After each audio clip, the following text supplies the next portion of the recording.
I am back like I never left KBD family. What's good? I'm still buzzing, and I had a whole day of just trying to get my life right before I even felt right getting this to you, and my video got blocked a lot of times. So if you want the full vlog, go join the Patreon. It's already up there right now. Go watch it, and I'm gonna give you the director's cut. Let's get straight to it. So off rip, I have a 3 o'clock in the morning flight. Dipper's up early, taking the dogs out. Y'all don't give a damn about that. Let's start from when I get to Las Vegas. We then have a 4-hour drive to LA. So, nigga, we getting off the pack, off the Zaza, we vibing out, and we're heading to the concert. This is day of.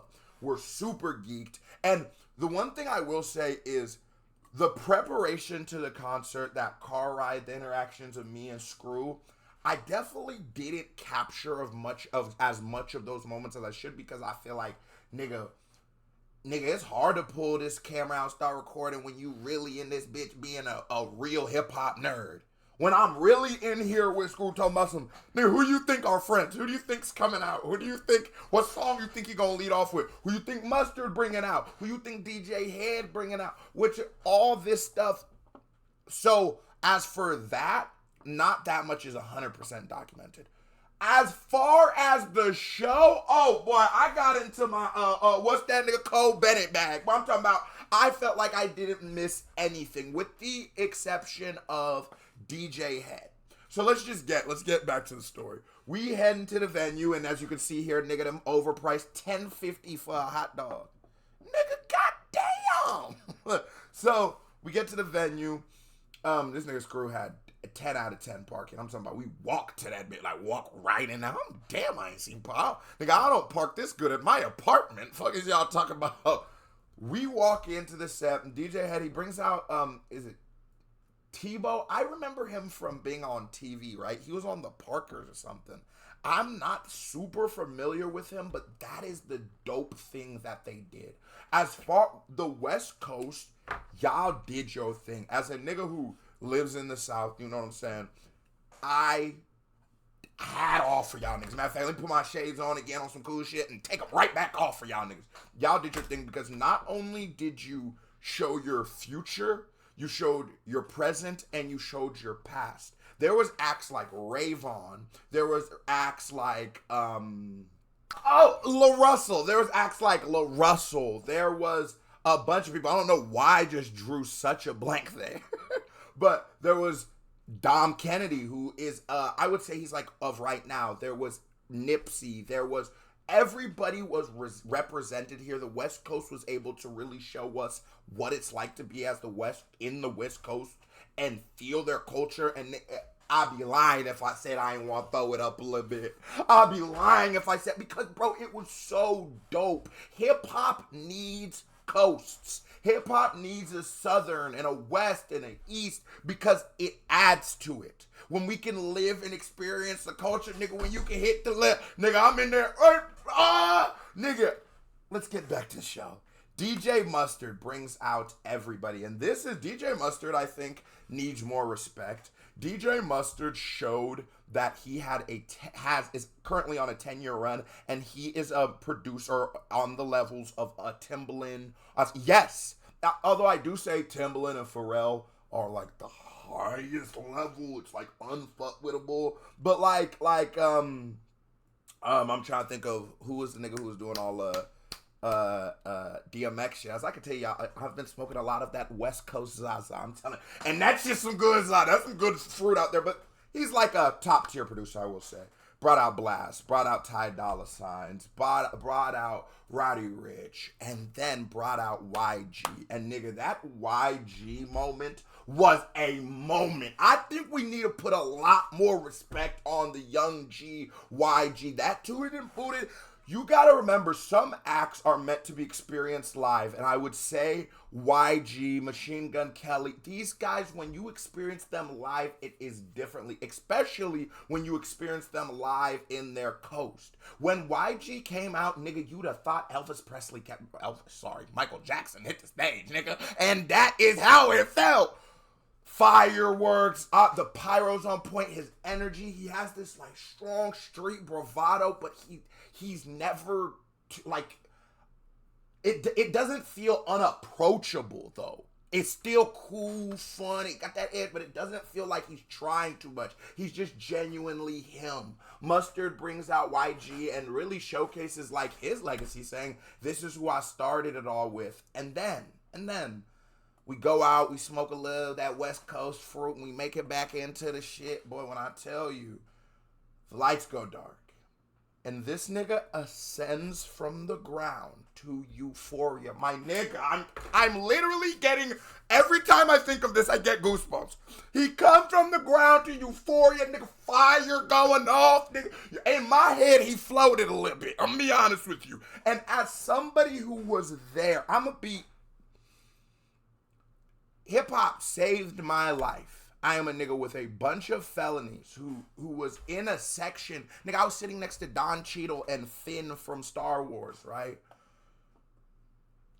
I'm never against coming to give back to hip-hop, whether it's just me losing my voice, whether it's me getting a ticket, whether it's me, whatever it be. A lot of content creators aren't doing shit like that, and it's like, I wish we did. I wish everybody went outside because you need that.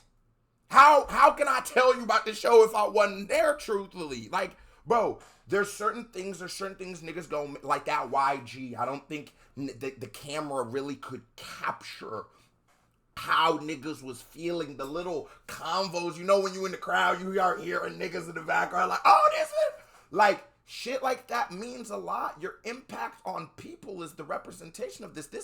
Music isn't something that's measurable in like numbers. It's not. A lot of people be like, oh, this person sold a lot. It doesn't really matter to me. That could just be a good marketing, right? There's plenty of people who are garbage who have sold a lot. What you can't fake is cultural impact. And I won't lie to you, being there, I ran into a couple niggas who asked me for pictures. I'm not gonna lie to you, that's still the craziest shit ever. I'm next to Screw. Screw is used to it. Everybody's asking him for a picture, nigga. The lady who was selling us hot dogs, shout out to her, asked him for a picture or something like that. It was crazy. Nigga was getting recognized up and down, but to me, that shit's still so nuts. It's still so nuts. And like having people like mention my dog and shit to me, I'm like, nigga, ain't no way. Like, but it just shows that the work I'm doing is starting to touch the people. The people are touched. They're fuck with it. They're rocking with it. We're seeing it. This is the house of hip hop, and I'm so happy, and I just think it was almost mandatory as a voice in hip hop to go there. If you are making monetary off of hip hop, you needed to see the king come, because this was a crowning moment. This is when, and you kept hearing victory lap all night. This is when Kendrick was anointed the king of hip hop. He is. And on top of that nigga set is so good. We really don't talk about the commercial. What loyalty is sign my DNA. That King Kunta, all these joints. We don't talk about the commercial success of Kendrick. I think the commercial success of Drake has always been like, of course, that nigga got more slaps than the Beatles. We get it. But Kendrick has them joints. Kendrick starts bringing out TDE. Oh my God, nigga. As a person who was in high school when TDE came out, as a person who was like experiencing TDE in some of my most formative years, it was crazy. It was crazy to me. It was nuts, because seeing J-Rock, Absol didn't perform, and that's timed up perfectly. He did one of the diss tracks, I think it's 616 in LA, to Absol, holding his shoulder, just spitting that shit fire. But Absol didn't rap. I don't know why that was. Wish he would have, but I was thinking about it. I'm like, what songs is it just Kendrick and Absol? Do we have any? I know there's that freestyle, but is there any like that? Schoolboy Q obviously comes out last, being, I would say, maybe definitely the second most commercially successful one out of, this is Black Hippie also. Niggas, and this will show you whether you're a Kendrick fan or not if you know the difference. There's a difference between TDE and Black Hippie. Black Hippie is them four. TDE is, the reason I shouldn't say TDE is because SZA and Ray Vaughn weren't on the stage at that time. TDE is like the label that they're all signed to. Black Hippie was at 4 Collective, those 4 artists. So when they come out, it's historic. And then I go, in my head, I'm like, okay, yeah, you know, he's probably gonna do Not Like Us, and we're done. Nigga, Dr. Goddamn Dre came out. Nigga, I'm talking about Dre Day, still doing my thing. Still, nigga, I lost my shit. I counted. I have 7 pictures of Dr. Dre on that wall, spread out. Little super queso fan thing. If you can tell me which posters they are in, I'll send you $25, swear to God. But 7 pictures of Dre. Obviously, I'll give y'all one, that Vibe magazine, because it's cut off, but Dre's in there. It's all a death row. Great performance. They don't do all of Tupac's parts, but I would have been very excited to hear Kendrick doing a little bit of Pac, but I get it. Kendrick has so much respect for him, he just was like, I'm not gonna super perform it. But they were performing some of Pac's, but it would cut. It would cut when it gets to the straight up Pac's verse. Like, we didn't hear, we hear Hoochie screaming. I wish I would have heard that, bitch. But we heard Dre's verse on the record. And as Dre's walking away, you know, the only diss track he hasn't done. Also, we have to talk about the diss tracks. So initially, when me and Screw are driving there, I tell Screw, I go, I think he's going to do every diss track in a row. So in my head, anyone he was going to bring out, he wasn't going to bring them out during his set. Y'all was just going to be able to eat and get off during the mustard shit. So when he comes out to Euphoria, I'm like, I got it. Then he's doing all the diss tracks, but he never does Not Like Us. As Dre's walking away, he goes, aren't you forgetting something? And then he goes, I see dead people. Nigga, I just got goosebumps. Nigga, what is my life? I love y'all so much, bro. I love y'all, bro. For real, nigga, I'm supposed to be in jail. I'm not supposed to be seeing shit like this, man. I appreciate you guys a lot. I really do. This shit is, I've always dreamed of being a member, like a voice in hip hop, being somebody that is contributing to this great thing. And that moment, that show, that's when it reminds you. That's why it's so important. Like, content creator, you in the crib, you facing a computer screen. If I am interacting with y'all, I'm not even hearing your voice, I'm reading your text. But to go meet people, see people, man, it's important, bro. And it's worth it. It definitely is. Y'all niggas need to get outside. It's worth it for sure. But Kendrick starts doing Not Like Us, nigga. He gets to the part where he goes, and probably A minor. And he stops, and you can hear in my vlog. You gotta go, bro. I told you, nigga. I was in that motherfucker like a documentarian. I don't even know what that word is. But really getting to it, you gotta tap in. You hear me and Screw like, he gotta do it again. He gotta do it again. I'm me up. He gotta do it. So he starts doing it again. Nigga, Kendrick performed that song 5 times.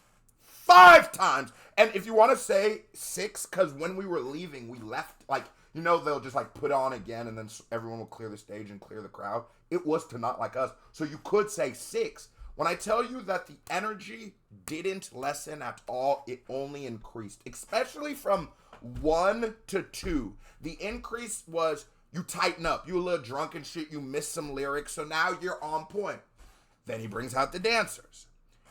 Then this nigga brings out Russell Westbrook, DeMar, nigga, the entire West Coast came out as they kept performing Not Like Us. It's funny because I see those Russell Westbrook clips going viral. I made sure to get a zoom in on Brody. That's my nigga right now. Yeah, no, he was really banging his hood because niggas showed out for the West Coast. And it made me think, Drake used a tactic when he was beefing with Meek Mill that, not gonna lie, Philly, I don't talk out of city politics. I'm not a Philly nigga, but y'all was wrong for that. Y'all was dead wrong.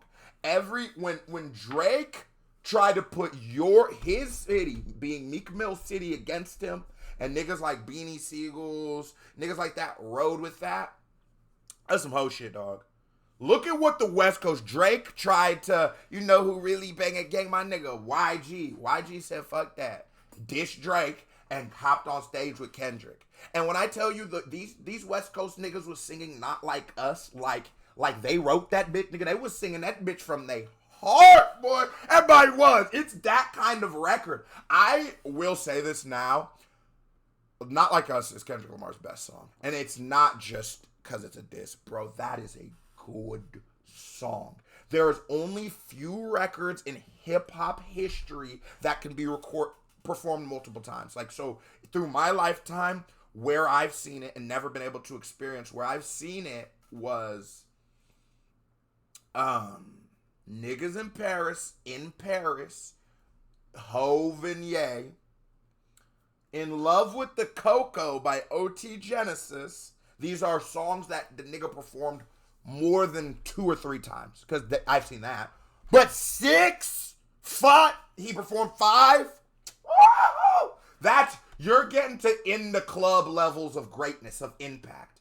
And the crowd loved it. The West Coast is unified, nigga. There's a ceasefire. Kendrick was talking about how there's people who have been lost on both sides, and now we're here together, enjoying this moment together. And if Drake had to be the sacrificial lamb to stop the violence of the West Coast, and just sort of, because I love when the West Coast is alive. The West Coast, well as the South, the West Coast brings a very fun, like, you gotta eat the booty like groceries, like, and these girls ain't loyal, they be playing game. All these songs are mustard beats, by the way. That kind of fun, you go to the club, you know nobody's gonna shoot, nobody's gonna fight, we're just here to have fun, get some drinks, bullshit, fall over, talk some more, we're just enjoying life. The West Coast will bring that energy, but the West Coast is some real niggas now, though. So when it gets hectic, it'll get hectic out there. But when they're having fun, they have fun like some of the best women. That's what the culture's about. Like I said, if you want to see the vlog with volume, go join that Patreon, KBD family. I love y'all. Thank you very much. The Certified Vibe Check, I'm out of there. Not Like Us video is definitely coming soon. You know it is. Here, they shot the video Saturday. When do you think the video's dropping? Whoever does that right, I have a special gift for you. I'm done talking. Peace.